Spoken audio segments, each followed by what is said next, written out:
तो एक लड़की को प्रपोज किया एक लड़के ने। तो लड़की ने कुछ सवाल जवाब किए। तो कहा कि प्यार क्या है। लड़की ने पूछा प्यार क्या है। तो मैंने कांटों पे चल के दिखा दिया। लड़की ने पूछा प्यार क्या है, मैंने कांटों पे चल के दिखा दिया। उसने कहा कितना प्यार करते हो मुझसे।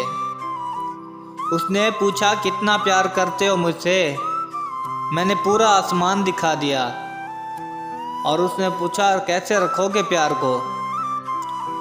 उसने पूछा कैसे रखोगे प्यार को, मैंने महकता हुआ गुलाब दिखा दिया। और उसने आखिरी सवाल किया कि कैसे रहोगे मेरे साथ, कैसे रहोगे मेरे साथ, मैंने ज़मीन पर अपना साया दिखा दिया।